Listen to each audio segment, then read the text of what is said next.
got the steel frame for the roof mounted air conditioner for this Caravan in its new position, and because the hole of the for the air conditioner is smaller than where the roof vent was, I've got to do some patching. So I'll pop rivet this stuff on, and one of the sheets that I'll use is the sheet that was around the air conditioner when it was back up there. I'm not too worried about getting a perfect seal on this because, as you know already, I'm going to fiberglass this whole roof anyway.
On my camper car trailer, this is where the bunk will be, and the car will drive in underneath it. So I've got to put a steel frame in there to support it and then reclad that.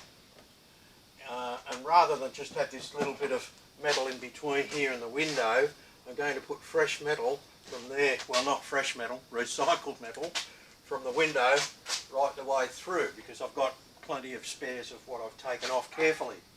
So I'm going to remove this window, and I've also got to reclad this section of the bodywork here where the two fridges used to be.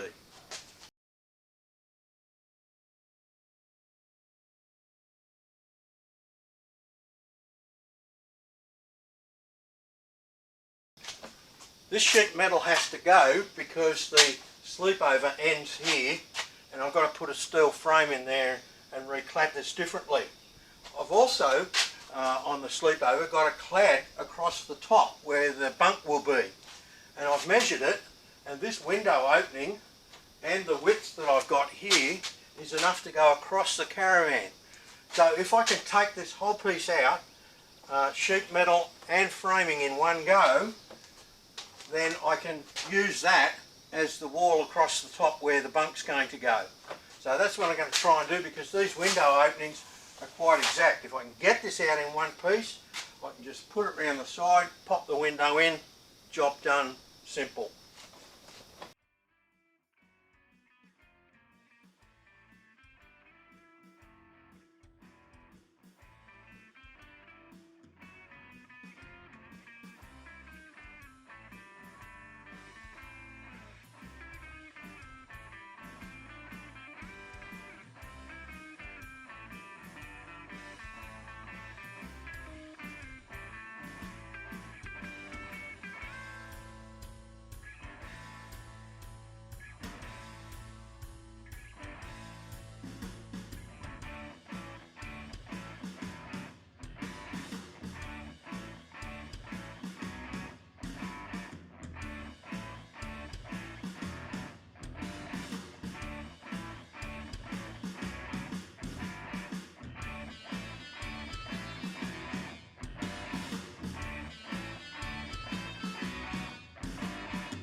With the exception of this double front window, I've removed every window from the Caravan, either because it's not needed or it's got to be relocated, or because I want to lay new sheet metal up against the framing and then put the window back in.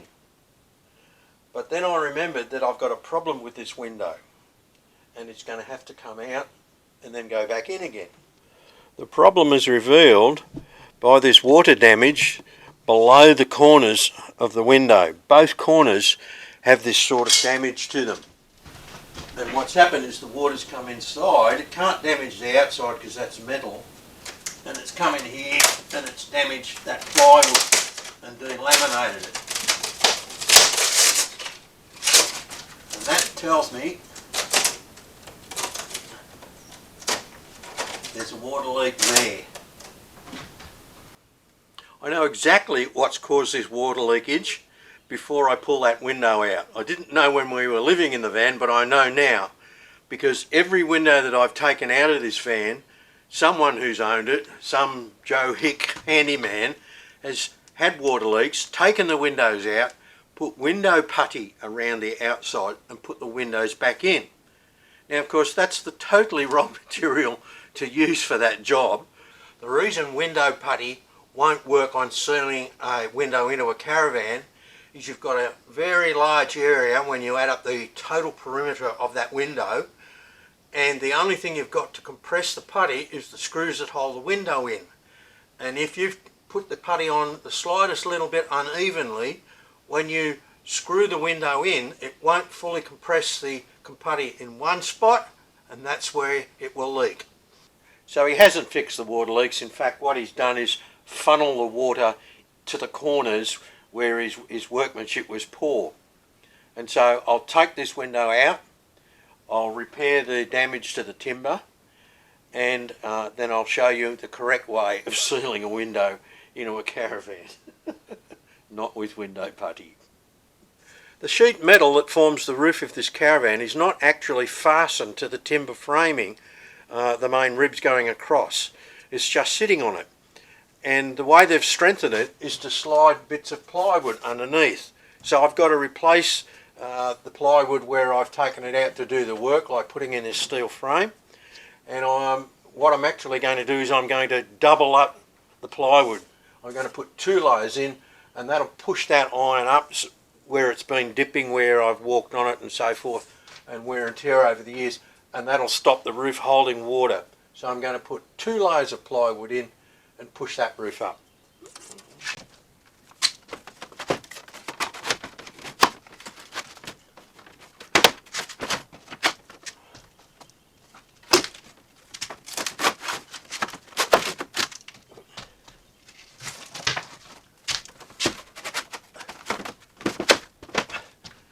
That'll give me a much flatter roof with a nice slope on it so the water won't pond and it'll run off.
Yuck. I've just about got Teardown finished, which is just as well because there's bugger all left of this caravan, as you can see. Most of it's just open floor and a nice big space for my car. I already know I'm going to have to discard those Caravan mudguards and either use wheel spacers to get the wheels out or fit longer axles to get a drive-through width there, but that's no drama at all. Roof's been repaired, it's got double ply all the way through it, steel frames in for the air conditioner. That's ready after fiberglassing, and inside's just about completely stripped. Not much left of that wall. You can see the doorway there. Taken the oven out and the cooktop. I've measured that hole, and it's needs to be about 15mm wider to take the fridge, but the depth is perfect. And I think I'll leave the fridge on that angle because that way the heat can go out there, and I can put a vented panel that was over there. I can put it there to let the LPG heat from the that the fridge generates to escape. So I should be able to put the fridge there and hot plates on top. In the oven I found very thick insulating blankets, so I'll be able to put that between the fridge and the hot plates. This is where the range hood was, and the range hood wasn't ducted anywhere except that tiny little hole up there, and the vent on the outside almost completely blocks it. So the whole of that top cupboard was where the exhaust fan was blowing all the greasy fumes from cooking sausages and steaks over the decades. What a shocking setup that is. So this is going to work out just as I'd planned, and now reconstruction can begin. Tomorrow I'll go to the steel merchants and get the steel tubing that I need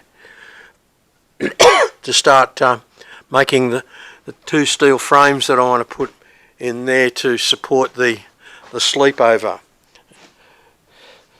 So that's the job so far. We're getting to the exciting stage now. And you'll see I've been a good boy. I've been cleaning up as I go, which is, if you know me, most unlike me. Thanks for watching. Shows the Black Widow ready to go.